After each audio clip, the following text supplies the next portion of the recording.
Assalamualaikum warahmatullahi wabarakatuh. Halo teman-teman semua, selamat datang di presentasi kami.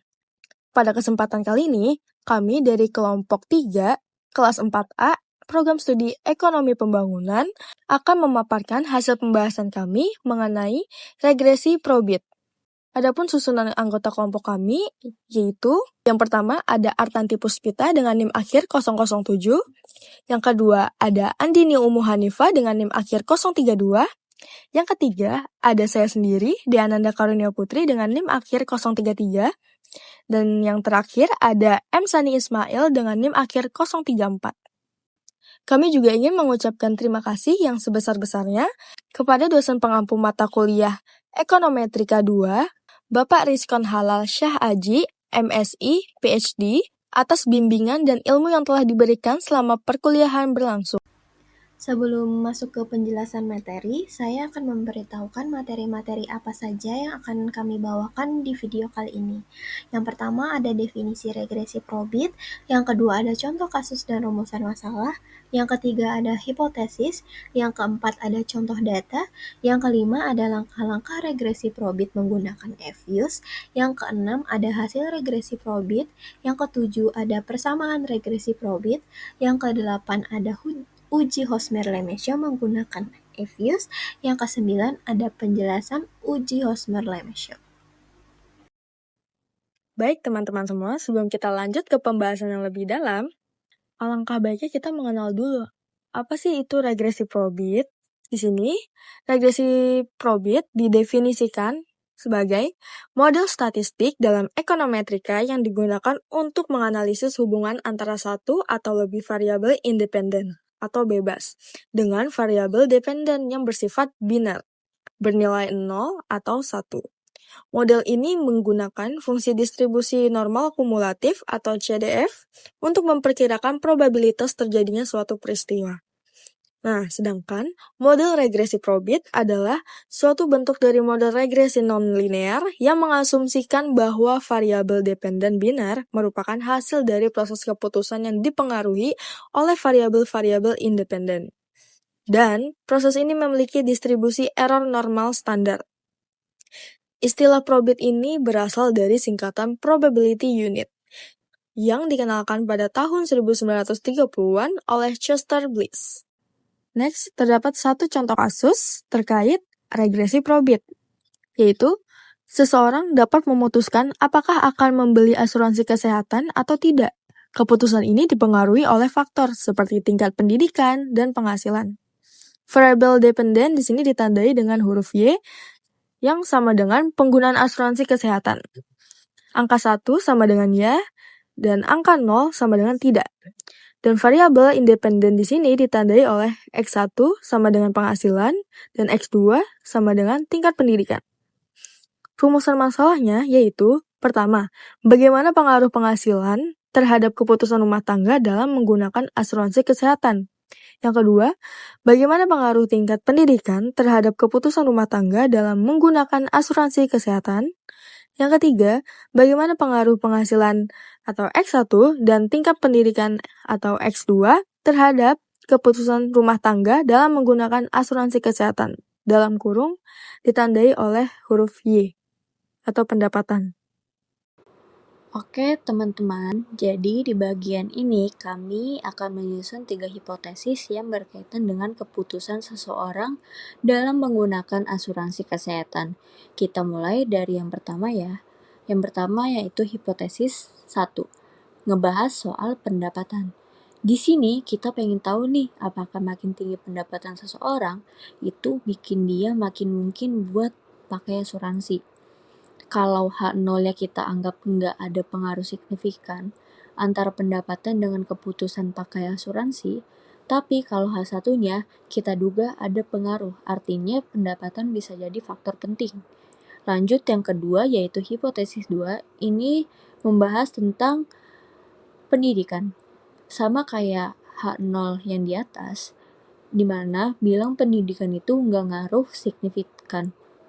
Tapi H1 bilang sebaliknya, pendidikan bisa jadi ngaruh ke keputusan orang buat ambil asuransi.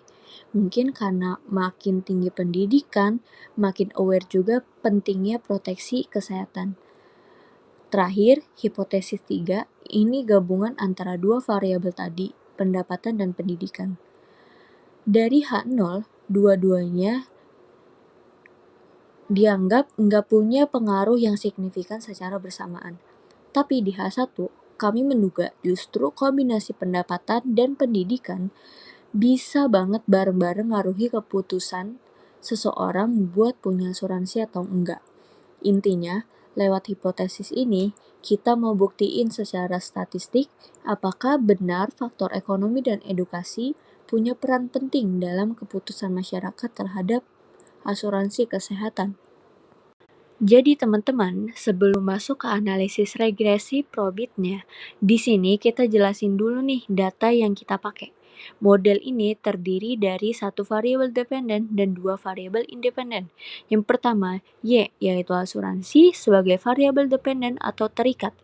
Nilai kita kategorikan biner, di mana 1 kalau individu punya asuransi, jika 0 kalau individu nggak punya asuransi. Jadi, ini variabel utama yang kita coba jelaskan lewat X1 dan X2. Lanjut ke variabel X1, yaitu pendapatan. Pendapatan dicatat dalam satuan ribuan, misalnya kalau tertulis 8.000 itu artinya 8 juta. Variabel ini kita anggap mewakili kondisi finansial individu yang mungkin bisa berpengaruh ke keputusan ambil asuransi atau enggaknya. Terakhir, ada X2 yaitu pendidikan, yang nunjukin jenjang pendidikan terakhir. Kita pakai skala 1 sampai 4, di mana 1 buat SD, 2 buat SMP, 3 buat SMA, dan 4 untuk S1 atau diploma. Jadi makin tinggi nilainya, makin tinggi tingkat pendidikannya. Nah, di tabel kanan ini kita bisa lihat 30 data observasi yang kita input ke Fuse. Data ini udah kita olah dan nanti bakal jadi dasar dari seluruh hasil analisis kita. Teman-teman, kita akan melakukan regresi probit dengan menggunakan software eFuse. Jadi kita klik OK saja yang ini, kemudian kita membuat work file yang terbaru. Caranya klik ini. Nah, selanjutnya structure type-nya kita ganti menjadi undated dan observasinya kita sesuaikan dengan jumlah n kita yaitu 30. Kita klik OK. Nah, di sini ini datanya masih kosong, jadi kita harus menambahkan variabel-variabel kita. Untuk menambahkannya kita klik object, new object, dan kita pilih series. Ininya kita ganti dengan sesuai nama variabel kita yaitu Y. Nah, ini udah muncul ya, dan dalamannya masih kosong. Jadi kita harus menambahkan X1 dan X2 nya terlebih dahulu. Kita copy paste saja biar cepat. Kita ganti menjadi X1, kemudian kita tambahkan lagi dan kita ganti jadi X2. Nah, untuk membuka variabel Y, X1, X2 secara bersamaan, maka kita harus membloknya terlebih dahulu. Jadi ini kita klik Y, kemudian CTRL klik X1 dan CTRL klik X2 agar membukanya sesuai dengan urutannya. Kita coba open as group. Nah, ini ya, ini datanya masih kosong. Jadi kita harus menambahkan data yang udah kita punya di Excel. Jadi kita buka Excel. Nah, ini kita copy saja.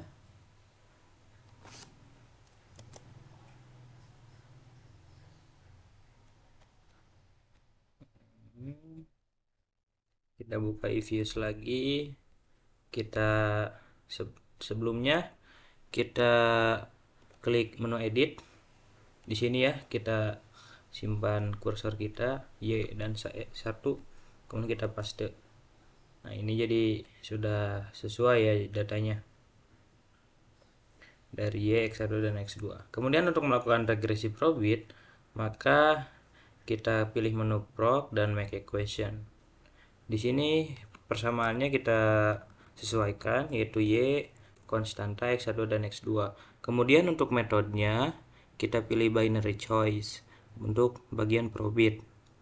Sampelnya sudah sesuai 1-30, maka klik OK saja. Dan ini adalah hasil dari regresi probit kita, teman-teman. Nah, hasil dari regresi probit tersebut yaitu pertama kita lihat dari nilai MC-Fedden R-squared-nya yaitu 0,28 atau 28%. Artinya model ini kita menjelaskan sekitar 28% variasi dalam keputusan seseorang untuk menggunakan asuransi berdasarkan dua variabel, pendapatan X1 dan pendidikan X1. Nah, sisanya sekitar 72% dijelaskan oleh faktor-faktor lain di luar model. Misalnya bisa jadi dari budaya, kesehatan pribadi, atau akses terhadap layanan asuransi. Lalu ada prop atau LR statistik yang nilainya 0,0028. Nilai ini penting banget karena dia lebih kecil dari 0,05. Artinya, secara simultan atau bersamaan, variabel X1 dan X2 punya pengaruh yang signifikan terhadap keputusan untuk pakai asuransi. Jadi, bisa kita simpulkan, model ini fit dan bisa digunakan buat analisis lebih lanjut. Singkatnya, meskipun tiap variabel belum tentu signifikan secara individu, tapi secara keseluruhan, model kita tetap punya pengaruh yang bermakna terhadap Y. Selanjutnya ada persamaan regresi probit, Y sama dengan minus 2,00446 sebagai konstanta ditambah 0,000297 sebagai koefisien X1 ditambah 0,0590 sebagai koefisien X2 dengan masing-masing probabilitas konstanta sebesar 0,0069, koefisien X1 dengan probabilitas 0,2926, koefisien X2 dengan probabilitas 0,9328. Penjelasannya yaitu konstanta apabila nilai koefisien X1 dan X2 bernilai 0, maka nilai asuransi atau Y sebesar minus 2,000446 satuan. Koefisien pendapatan atau X1 terhadap asuransi Y yaitu sebesar 0,000297. Artinya apabila pendapatan koefisien X1 naik sebesar 1 satuan, maka akan berdampak kepada kenaikan asuransi Y sebesar 0,000297.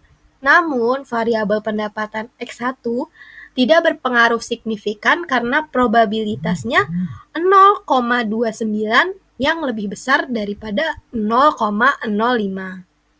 Nah, selanjutnya ada koefisien pendidikan atau X2 terhadap asuransi Y yaitu sebesar 0,0590. Apabila pendidikan X2 naik sebesar 1 satuan, maka akan berdampak kepada kenaikan asuransi Y sebesar 0,0590. Namun, variabel pendidikan di sini tidak berpengaruh signifikan karena probabilitasnya 0,93 yang lebih besar daripada 0,05. Kemudian selanjutnya untuk melakukan uji Holmser-Lemaître, kita pilih di sini menu view, kemudian kita pilih goodness of fit Holmser-Lemaître dan kita klik OK. Nah, ini adalah hasil dari uji goodness of fit Holmser-Lemaître test. Sudah, teman-teman. Selanjutnya ada hasil uji Holmser-Lemaître. Uji ini digunakan untuk menguji hipotesis nol yang menyatakan bahwa tidak terdapat perbedaan antara model dengan data aktual, sehingga model dianggap fit atau sesuai. Berdasarkan gambar di samping, nilai probabilitas chi-square sama dengan 0,0317 yang dimana lebih kecil daripada 0,05. Maka dapat disimpulkan bahwa model belum mampu memprediksi data observasi dengan baik.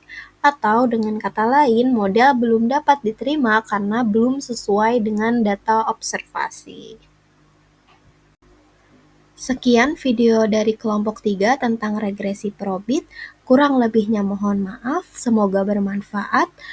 Terima kasih. Wassalamualaikum warahmatullahi wabarakatuh.